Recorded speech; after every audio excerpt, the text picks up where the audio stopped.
The small island town of Redfall, Massachusetts is under attack by a legion of blood-hungry vampires. They blocked out the sun, cut off all communications, and have pretty much bled the town dry. That's where you come in. My name is Kodiak, this is Legacy Gaming, and today we're giving you our brutally honest review of Redfall to find out if it's truly worth your time.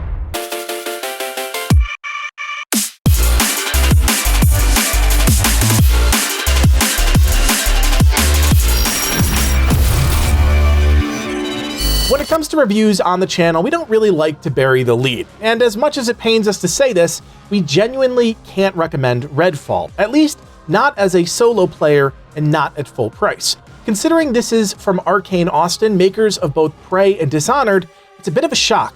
The biggest talking point that I'm sure every major review channel is going to hammer on is likely the whole 60 FPS issue, or lack thereof, so let's get that out of the way. We get it, that shouldn't be a factor in 2023, but when games are still being designed for last gen, current gen, and cutting edge PC systems, there is inevitably going to be performance issues and bugs in the game. Some might not experience a single one, others might experience all of them. That's just sadly where we're at. If lower FPS values and minor performance hiccups are an immediate deal breaker, Redfall won't be the game for you, simple as that. What we are going to focus on in this review, as we do with all of our reviews, are the actual features and systems that make Redfall what it is. Performance generally gets better as things get patched over a game's shelf life. Core systems, however, typically remain the same.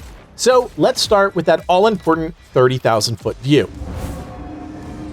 What is Redfall exactly? Honestly, even up until the moment our team got to sink our fangs into the game, we genuinely didn't know. At face value, it's an open-world co-op FPS title that has you trying to take back Redfall from an unrelenting horde of vampires. It features 4 playable characters at launch, and while you can play all 4, you'll need to play through the entire game on each one to fully unlock their kit and tap into their full potential. Layla is a telekinetic individual who functions as a sort of tank support hybrid. She can summon a psychic umbrella to block projectiles or send out a psychic blast. Summon a psychic lift that acts as a jump pad for your team or offensively against enemies, and can call in her vampire ex-boyfriend to attack everything in sight. Devinder Crowsley, on the other hand, is focused on controlling enemies and keeping you and your team mobile. He can toss out a translocation beacon, allowing you and your team to essentially portal to wherever it lands. He also has access to arc javelins that can create electrical hazards for enemies, and a blacklight, which can petrify groups of vampires or stagger human enemies. Remy De La Rosa is a combat engineer, but what she really is a healer that has a pet robot that functions as a tank. She can create a rallying point to heal allies in a large AoE, toss a remotely triggered C4 charge for instances of high burst damage, and command her robot Bribin to alert enemies and take their aggro. Finally, there's Jacob Boyer, an ex-military sniper who, well, does the whole assassin sniper thing. He has a raven that can be tossed out to mark and even damage enemies, a cloaking skill to render you invisible to enemies, eventually even while attacking, and his Heartstopper rifle, a ghostly rifle that you can summon for a limited number of shots, tracks targets, and does incredible damage. While it does feature a genuinely cool cast of playable characters in a setting that is essentially zombies, but vampires instead, it largely ends up playing like something in the realm of Far Cry. Whether that's a good thing or a bad thing is really up to you, but as we start breaking down the systems, that comparison should act as a good foundation. Let's start with the main objectives of the game. You'll have access to a main campaign that branches off into different objective trees, taking you to various parts of town. As you head to different sections of town, each district will have its own safe house that you'll need to clear, which typically involves killing off a super small amount of enemies and setting up a generator.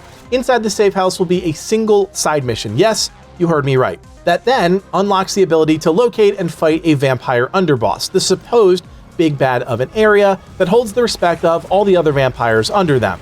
These fights, on the highest difficulty we had access to, were honestly one of the biggest letdowns we've ever experienced in a game. The AI isn't great, allowing you to inadvertently cheese every single fight in some way. Even if you didn't cheese them, they died insanely fast. There was even a time I forgot I had an underboss mission and I just ended up killing it like a normal vampire while exploring, before realizing it was an underboss. That shouldn't be a thing.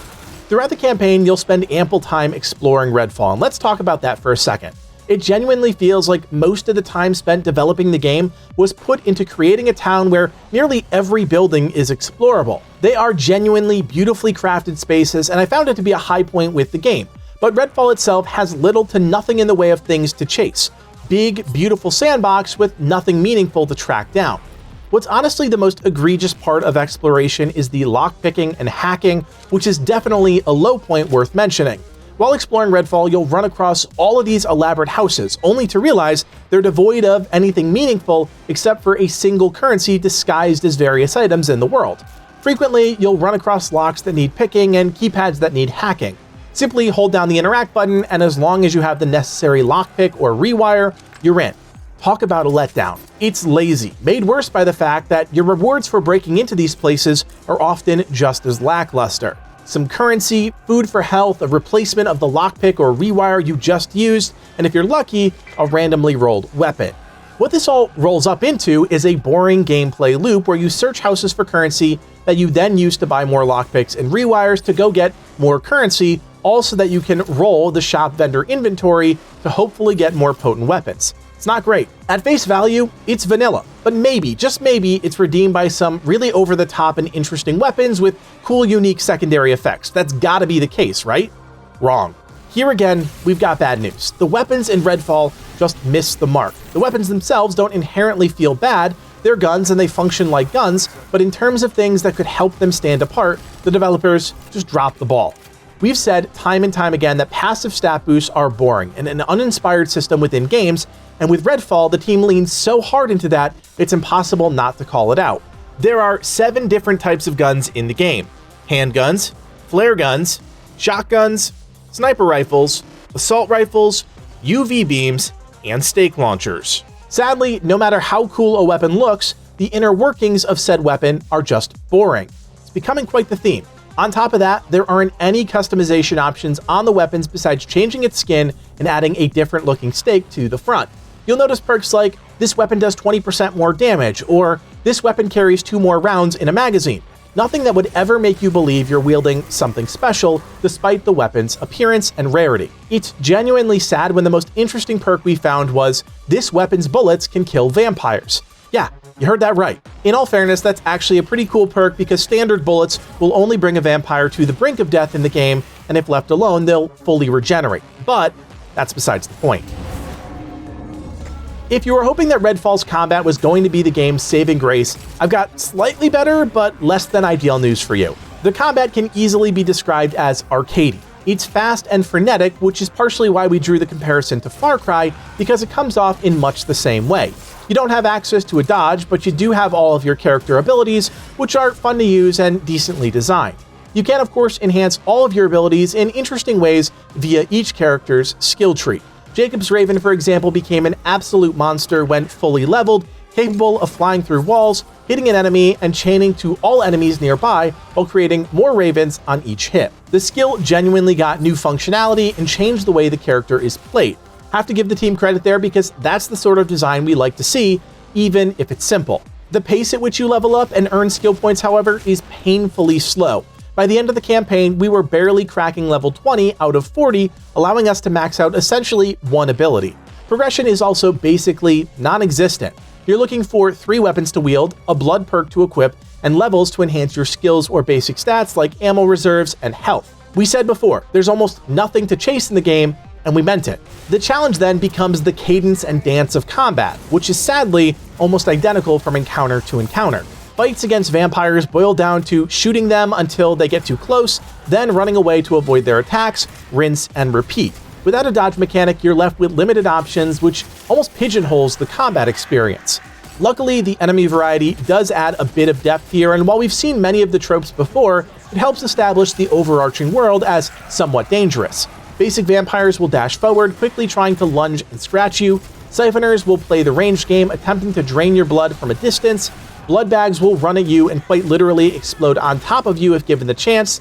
Watchers play the sentry role and will have every vampire in an area swarm you if alerted. Anglers will relentlessly pursue you and try and grab you with their extendable arms. If grabbed, they will hold you for a bit before biting away a sizable chunk of health. Lumieres will create a darkness field around you so you can't see anything outside of it. they'll also throw orbs of light at you, dealing high damage from outside that darkness ring. It's a decent lineup of enemies, but the problem is, after just a few hours, you stop worrying about what's lurking around every corner. When you're stuck with just a few basic weapons, things are a lot more intense, but after a few upgrades, all those well-designed enemies just lose that edge. As you can tell, a lot are just one-trick ponies, and it's not until the game starts layering groups of enemies together that combat becomes even remotely interesting, which, let's be clear, isn't something that happens until well into the game. Things like the underbosses, which we mentioned before, were so unintimidating that there were occasions I actually forgot I was fighting a so-called boss. To add on to that, main bosses could often be cheesed, avoiding all damage in the process. Sure, you don't have to do that, but the fact is, you can so easily stumble into that situation, and that speaks volumes about the overall design. Where I do give the team a lot of kudos is on the design of vampire nests. These are admittedly pretty cool and challenging, which was a huge breath of fresh air for a time. As time goes on, these nests will pop up, and in each zone, if left unchecked, their boundary will grow and supercharge all vampires in an area. You'll enter a linear dungeon, kill everything in your way until you reach and sever the heart at the center. After that, you'll have a short amount of time to find a door, picking up any loot along the way. At first, this was a really cool system. I enjoyed the pacing, and it broke up the monotony of the rest of the experience. But without variation, this does become a bit of a chore, and when it gets in the way of story progression, forget it. You're beyond over it. Redfall ultimately falls victim to something a lot of games struggle with, a patchwork of ideas that never really amounts to anything memorable. The team fails to commit to anything other than delivering a story, and while that's fine, there's not enough to back that up, and without meaningful depth to any of the game's major systems, everything just feels a little meh. And to echo what I said at the start of this video, coming from Arkane Austin, that's a huge surprise and letdown. Not only are we talking about a game that's just not that fun, it's not optimized, and it's littered with bugs, and not the funny haha type either. Invulnerable, lifeless vampires, hands disappearing from weapons requiring a restart, poor hit detection on items and enemies with melee, randomly getting stuck in the ground requiring a restart, rendering distance issues completely pulling you out of the experience, and just overall terrible AI. Sadly, Redfall never really gets off the ground, and while the world is interesting, there's very little to support the sandbox that the team has created.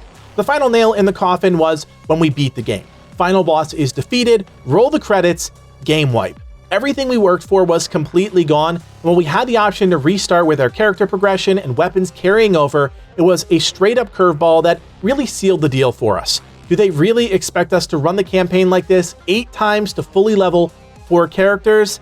I don't think so. There's no way we can, in good faith, recommend you spend money on this, and that's why Redfall is not worth your time. As always, friends, if you enjoy these types of review videos and you want more honest takes on some of the year's biggest games, then be sure to hit that thumbs up and consider subscribing. 2023 has plenty more in store, so keep it here and never miss a new video. I also want to invite you to join the Legacy Gaming community on Discord. We just revamped our entire server, so if you're looking for a place to hang out, talk about great games, win free prizes, and group up with friends, check out the link in the description below. My name is Kodiak, and from everyone here at Legacy Gaming, thanks for watching, and play on.